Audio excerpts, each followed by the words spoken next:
Hey, good morning and welcome to my home for this reflection.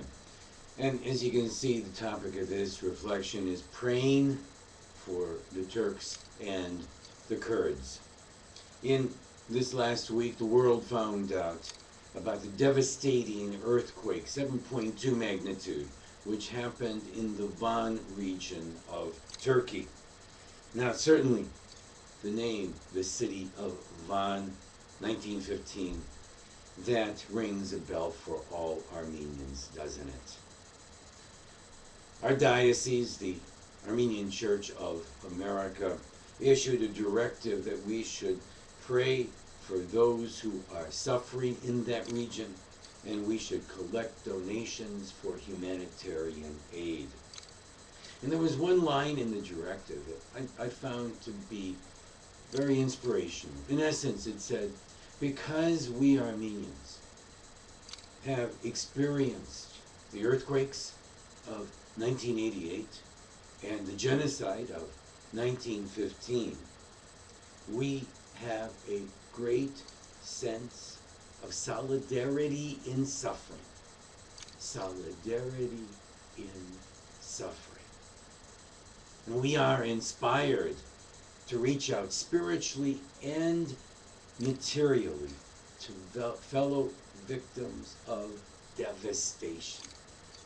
So, friends, suffering, solidarity, spiritual concern.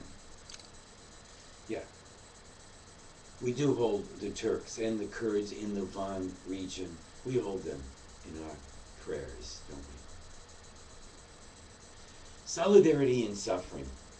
I was having coffee with an associate recently who had gone through years of suffering. In his youth, he had lost a leg in a tragic accident. He went through years of suffering and depression. But that all finally led him, it called him, really, to a vocation of compassion for people who are suffering. And he said, Yeprem, he said, I believe that something good always comes from suffering. Now, we believe that, and I sometimes preach it, but can I really understand that statement unless I myself have gone through suffering? I don't know. But even if, folks, even if we have not suffered really in our lives, we must follow the leadership of Jesus Christ, who suffered for all humanity. And this will lead us to a loving compassion for the Van area citizens of Turkey and all of those suffering in the world. Remembering also the Christian Copts who are suffering persecution in Egypt. The victims of the terrorist organization, the Lord's Resistance in Uganda. The people of Darfur in Sudan who are suffering a genocide. We hold them all in our prayers. We have compassion for all because of the suffering of Jesus Christ our Lord.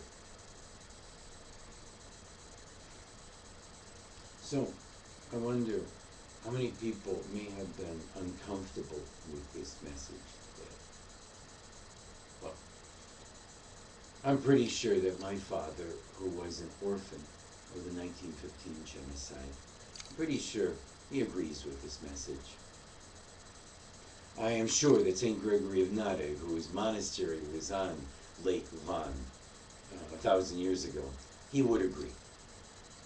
And I'm pretty sure that God expresses what is on the Great Seal of the United States.